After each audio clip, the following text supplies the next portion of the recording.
Magħna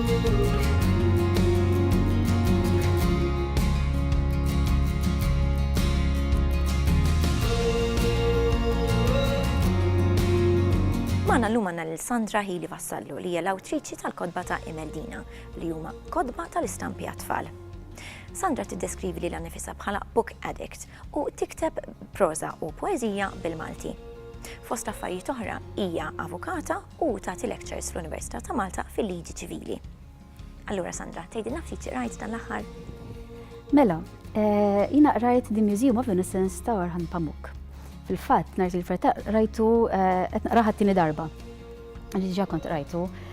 Dal-ktieb skoprejtu meta kont mort Istanbul fuq għall-Festival tal-Letteratura, kont anki minħabba Emeldina minħabba ktieb, u kont skoprejt kont xtrajt Istanbul tal-istess awtur biex niskopri Istanbul u skoprejt anki lill-awtur. Hija storja interessanti ħafna, hija storja ta' mħabba. Però fuq sfond anki ta' x'inhu jiġri fit-Turkija fis-snin 60-70, jiġifieri għandek anki l-isfond storiku. Jiġifieri tista' taraha anki bħala storja ta' mħabba u huwa readable ħafna, jiġifieri taqrah u ħadd tidħol fl-istorja. Fl-istess ħin hemm dak il-livelli ieħor li inti qed tara wkoll x'qed jiġri l-modernizzazzjoni tat-Turkija, dak li huma iktar tradizzjonali, l-valuri tradizzjonali, l-influenza tal-punent. U dan kollu l-awtur jagħmlu permezz anki tal-affarijiet tal-oġġetti ta' kuljum. Ekku, tgħidilna ftit dwar l-istorja dwar xi titratta? Iva, l-istorja titratta dal-karattru prinċipali li jkun arus lil Sibel, il-karattru Sibel, il-karattru jkun jismu Kemal, però mbagħad jiltaqa' ma' Fusun illi jiġġennen warajha u jinqalgħu l-komplikazzjonijiet.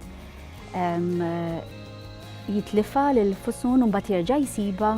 Hija storja anke mimlija kif naqbad ngħid longing huwa kun hemm xewqat u anke f'ċertu punti tgħid imma għalfejn ma jiġrix hekk jew għalfejn ma jagħmilx hekk li kif għad l-ewwel ukoll qed jirrifletti l-isfond ta' fejn u l-kultura fejn qegħdin jgħixu.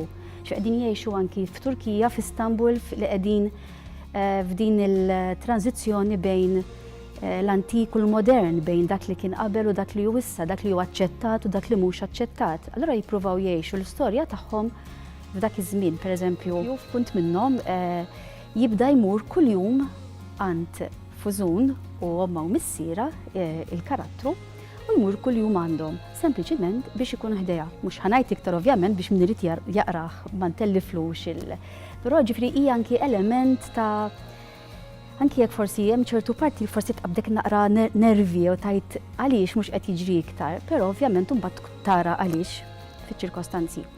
U li jagħmel ukoll l-awtur huwa li joħroġ id-dettalji mill-ħajja ta' kuljum. Fil-fatt jekk tippermetti li anke ħansemmih issa, f'Istanbul hemm ukoll mort jiena u kompla fil-fatt anke affaxxinani anke bħala ktieb. The Museum of Innocence huwa veru mużew.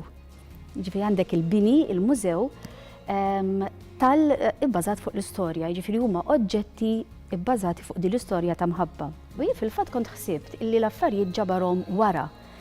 Mentri mbagħad smajt intervista ta' Orhan Pamuk illi apparentement kien qiegħed jiġbor l-oġġetti waqt li kien qed jikteb il-ktieb.